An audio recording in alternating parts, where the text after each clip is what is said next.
नीतीश कुमार के इन दिनों अटपटे व्यवहार को लेकर मांग उठ रही है कि अब बिहार में मुख्यमंत्री बदला जाना चाहिए। नीतीश कुमार को आराम देना चाहिए। उम्र भी हो चुकी है और स्वास्थ्य कारणों की वजह से कई बार ऐसे व्यवहार किए हैं जिस पर विपक्ष ने भी सवाल उठाए। अब इसको नजरअंदाज बिल्कुल नहीं किया जा सकता, क्योंकि एक दो घटना होती तो शायद कह सकते थे कि ठंडे बस्ते में जाती और इस मामले पर कोई भी बातचीत नहीं होती। लेकिन जहां एक मामला शांत होता है, दूसरा मामला अपने आप सामने आ जाता है। और चुनाव से पहले आप भी जानते हैं कि नीतीश की पार्टी में सबसे ज्यादा चर्चा तो इसी बात की थी कि जेडीयू बीजेपी बराबर बराबर सीट पर लड़ रही है, जुड़वा भाई की भूमिका में दोनों आ गए हैं, लेकिन बड़ा भाई कौन बनेगा। तो नीतीश कुमार ने शपथ लेकर साबित कर दिया कि भले ही हमारे पास सीटें कम अब भी हैं बीजेपी से, लेकिन बड़े भाई तो हम ही हैं। लेकिन दूसरी तरफ अब जो अति पिछड़ा वर्ग का वोट बैंक है, जो जाति आधारित नहीं पड़ता, जो नीतीश के चेहरे पर पड़ता है वोट बैंक, उसको कैसे यहां पर संजोए रखेगी बीजेपी और उनका एनडीए दल, इस पर विचार विमर्श हो रहा। हाल ही में खबर आई थी कि ललन सिंह और संजय झा दिल्ली पहुंचे थे, अमित शाह से बातचीत हुई थी। अमित शाह जी ने उनके सामने सूत्रों के अनुसार यह बात रखी थी कि क्या नीतीश जी अब रिटायरमेंट के बारे में सोच रहे हैं, क्या पीछे हटने के बारे में सोच रहे हैं। उसके तीन कारण है। पहला, उनकी उम्र, और दूसरा, राज्य में युवा नेतृत्व को आगे करना, और तीसरा, जिस तरीके से नीतीश कुमार के खिलाफ अब एंटी इनकम्बेंसी वाला माहौल नजर आ रहा था, वो भले इस बार बच गया हो, लेकिन क्या अगली बार बच पाएंगे। तो ये कारण नजर आ रहे थे। इन्हीं सब के बीच एक नाम सामने आता है, निशांत कुमार। चुनावी साल में निशांत कुमार ने खूब राजनीतिक बयानबाजी करी। जितना उन्होंने अपने पिता के 20 साल के मुख्यमंत्री कार्यकाल में नहीं की होगी, उतना इन्होंने 2025 के चुनावी साल में बयानबाजी करी। बाकायदा आंकड़े के रूप में उन्होंने बयानबाजी करी। ऐसा लगा कि कोई मंत्री यहां पर बयान दे रहा है। तो उनके बयानों को सुनने के बाद लगा कि शायद ये भी राजनीति में आने का मन बना लिए। अध्यात्म की तरफ थे, लेकिन लोगों की सेवा राजनीति से भी की जा सकती है, तो शायद इनका मन बदल रहा है। और ये बयान और ज्यादा पुख्ता तब हो गया जब संजय झा ने, निशांत उनके साथ मौजूद थे, और मीडिया के सामने कहा कि निशांत को आना चाहिए। निशांत ने ना नहीं किया, ना हाँ किया, मुस्कुराए और चल दिए। मुस्कुराने का तात्पर्य अगर भारत में देखें तो ज्यादातर हाँ में ही माना जाता है, लेकिन इस पर अभी कोई विचार विमर्श नहीं। फिलहाल एक और खबर सामने आई है कि खरमास के बाद जो है निशांत कुमार की राजनीति में एंट्री हो जाएगी। उसके जैसा कि मैंने आपको बताया, कई कारण है। नीतीश कुमार अब उम्रदराज नेता हैं और भविष्य के लिए अब निशांत को अगर तैयार भी करना है तो जरूरी नहीं कि सीधा मुख्यमंत्री पद, कैबिनेट विस्तार होगा खरमास के बाद, और हो सकता है कि जेडीयू के अध्यक्ष पद को लेकर भी कुछ फैसले लिए जाएं। तो ऐसी सिचुएशन में निशांत बिल्कुल फिट बैठते हैं। इसी को लेकर चर्चा करते हैं अमन सर से कि फिलहाल निशांत की एंट्री को लेकर क्या कुछ खबरें आ रही हैं सर। देखिए, बिल्कुल निशांत को लेकर तमाम सारी बातें चली रही हैं। आप देख रहे हैं कि नीतीश कुमार जो मुख्यमंत्री हैं, उनके व्यवहार को, उनके स्वभाव में जिस तरह के बदलाव नज़र आ रहे हैं, उससे हर कोई अचंभित है कि भाई आखिर मुख्यमंत्री के ओहदे पर रहते हुए वो इस तरह की तमाम हरकतें क्यों कर रहे हैं, जिससे कहीं ना कहीं उनको विवादों में पड़ना का जो शौक ऐसा लग रहा है कि होता चला जा रहा है। क्योंकि आप देखेंगे बदस्तूर उनकी जो हरकतें मंच पर नज़र आती हैं, वो ऐसी चीज़ें क्रिएट ज़रूर कर रहे हैं जिससे ऐसा लगता है कि या तो वो जानबूझ कर सब कुछ करते हैं, या फिर अब उनकी जो मानसिक स्थिति है वो उतनी मजबूत नजर नहीं आती। तो ऐसे में अब ये भी एक सवाल उठ के नजर आता है कि नीतीश कुमार, मान लीजिए अभी तो मुख्यमंत्री हैं, लेकिन कल को अगर वो मुख्यमंत्री के पद से हटते हैं, चूंकि उम्र भी कहने कहीं अब आड़े आ रही है और ये भी एक वजह हो सकती है, तो क्या अब उनके बाद उनका बेटे निशांत कुमार कोई बड़ा यहाँ पर फैसला करते हुए नजर आ सकते हैं? क्या बड़े तौर पर वो अब यहाँ पर इस्टेब्लिश होते हुए नजर आ सकते हैं? चूंकि अभी राजनीति में पूरी तरह से उनकी दखल अंदाजी तो नहीं है, लेकिन देखिए समय के साथ बहुत सारी चीज़ें जो हैं वो नज़र आने लगती हैं। आप देखिए जिस तरह उपेंद्र कुशवाहा के बेटे को जिस तरह मंत्री बना दिया गया, जबकि वो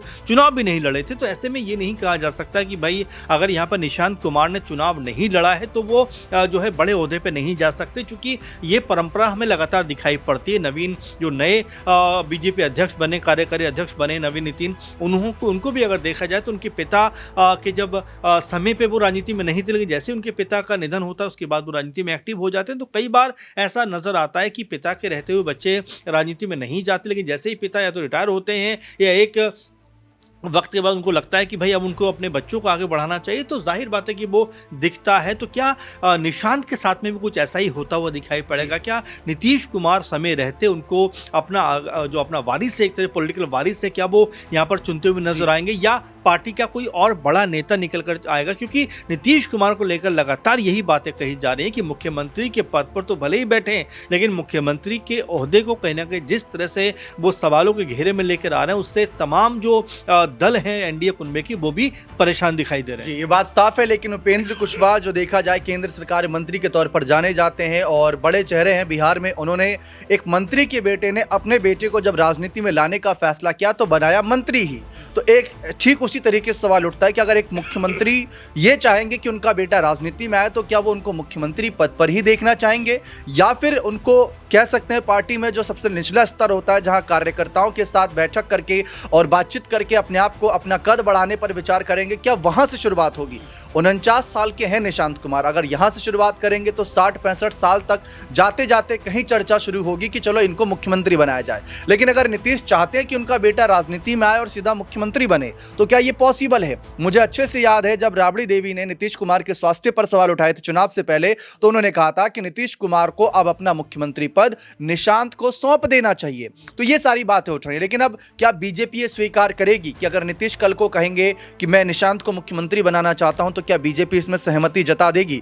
युवा है निशांत कुमार, बीजेपी नेता तारीफ भी कर रहे हैं और देखा जाए तो पढ़े लिखे भी हैं। ऐसा नहीं कि 8वीं फेल, 9वीं फेल, 10वीं फेल जो राजनीति में बिहार की हम सुनते आते हैं तो वो भी नहीं, इनके ऊपर दाग लगा हुआ है और बिल्कुल साफ छवि के नेता हैं। लेकिन क्या ये बीजेपी स्वीकार करेगी? क्योंकि अभी 4 विधायक बीजेपी के कह सकते हैं ज्यादा है जेडीयू के मुकाबले में। तो बीजेपी है तो सीटों के मामले बड़े भाई, लेकिन नीतीश एक्सपीरियंस के मामले में वहां पर कह सकते हैं मुख्यमंत्री बने हुए हैं। और बीच में हमने खबरें भी सुनी थी सर कि एआईएम के कुछ 5 विधायक जो हैं वो नीतीश कुमार को अपना सपोर्ट भी कर रहे हैं। तो राजनीतिक जानकारों ने ये सुगबुगाहट शुरू कर दी कि अगर ये 5 विधायक जेडीयू में शामिल हो गए तो नीतीश की संख्या यहां पर बिहार में 90 हो जाएगी, यानी बीजेपी से ज्यादा। और ऐसे सिचुएशन में अगर बीजेपी जिसको चाहे उसको सीएम पद सौंप सकते हैं, फिर तो बीजेपी कुछ कर भी नहीं पाएगी। देखिए बिल्कुल, और आंकड़े तो कई तरह के निकल के सामने आते हैं दीपक। अगर हम कई पहलुओं पे बात करें तो देखिए 84 के ऊपर यहाँ पर जेडीयू है, जिसको लेकर तमाम तरह की भविष्यवाणियां प्रशांत किशोर किया करते थे, तमाम और भी नेता कहा करते थे कि भाई 15 से 20 सीटें मुश्किल से जीत पाएगी जेडीयू। लेकिन देखिए नीतीश कुमार की यही बाजीगरी है कि उम्र के इस पड़ाव पे भले ही है, लेकिन देखिए राजनीति में जैसे जैसे आपकी उम्र बढ़ती है आपकी जो राजनीतिक समझ होती है वो और ज्यादा परिपक्व मजबूत होती हुई दिखाई देती है। तमाम हरकतें उनकी नजर आती है मंचों पर, तमाम तरह के विवादों में वो फंसते हैं। लेकिन जब पॉलिटिकल स्टैंड लेने की बात आती है तो कहीं भी बीजेपी से 19 नजर नहीं आते। आप देखेंगे लोकसभा चुनाव में भी हर कोई ये कह रहा था इक्का दुक्का सीटें जेडीयू के पास में बमुश्किल आएंगी, लेकिन जब रिजल्ट सामने आता है तो बीजेपी की टक्कर पे आकर नहीं 12 लोकसभा अगर बीजेपी ने जीती तो 12 ही लोकसभा जो है वो जेडीयू ने भी जीती। अब अगर विधानसभा चुनावों की बात की जाए तो यहां पर भी कहा जा रहा था कि भाई कोई बड़ा कमाल नहीं करेंगे, लेकिन जब रिजल्ट आता है तो 84 यानी पिछली बार से लगभग दोगुनी सीटें नीतीश कुमार के कह सकते हैं पार्टी को मिली। ये बताता है कि नीतीश कुमार की जो बाजीगरी है, जो जादूगरी है, उसको समझना और उसको एक तरीके से तोड़ना आसान नहीं है। आपने देखा आरजेडी खेमा लगातार प्रहार करता रहा, लगातार उनकी मानसिक स्थिति के ऊपर भी तमाम तरह के बयान दिए गए, लेकिन उसके बावजूद भी अगर इस मुकाम पर खड़े हैं और जैसा आपने कहा कि मान लीजिए एआईएम के 5 इक्का दुक्का पार्टी के और भी अगर लोग शामिल हो जाएं तो ये आंकड़ा 90 के पार जा सकता है और बीजेपी जो फिलहाल नंबर 1 पर नजर आती है उसको नंबर 2 पर लेकर आ सकते हैं। तो ये तमाम ऐसे कारण हैं जो ये बताते हैं कि क्या नीतीश के बाद अब उनके बेटे निशांत कोई जिम्मेदारी मिलने वाली, क्या अभी से जेडीयू अपने आप को मजबूत करने में लग गई कि यहाँ वहाँ बात करके अपने दल का जो विस्तार है वो करती हुई नजर आए। और ऐसे में अगर वो 90+ जाते हैं तो बीजेपी के ऊपर दबाव बनेगा और हो सकता है कि निशांत आज नहीं तो कल मुख्यमंत्री के तौर पर नजर आ जाए, क्योंकि पॉलिटिकल जो अनुभव की बात होती है वो कोई बहुत मायने नहीं रखती। जैसा मैंने अभी आपको कहा कि उपेंद्र कुशवाहा के बेटे डायरेक्ट मंत्री बन जाते हैं, कोई अनुभव कोई इलेक्शन नजर नहीं आता। तो यहाँ पर भी क्या वही सब नजर आएगा? इसको लेकर कहीं ना कहीं सुगबुगाहट भी है और चर्चाएं भी होती हुई दिखाई पड़ रही हैं। बीजेपी के खिलाफ भले ही यहाँ पर कह सकते हैं जेडीयू अगर ये रणनीति बनाए कि अपने विधायकों की संख्या बढ़ानी है तो जोड़ तोड़ करके बढ़ा सकते हैं, लेकिन भविष्य के नजरिए से देखें तो बीजेपी की संख्या अपने आप बढ़ रही है। तो उस बात को लेकर भी नीतीश चिंता जाहिर करेंगे कि अगर जेडीयू को बिहार में नंबर 1 बनाए रखना है, सीएम पद अपने पास रखना है, तो जेडीयू की ताकत बढ़ानी होगी और कहीं ना कहीं विपक्ष को दोबारा जीवित करना होगा। क्योंकि तेजस्वी जब हारे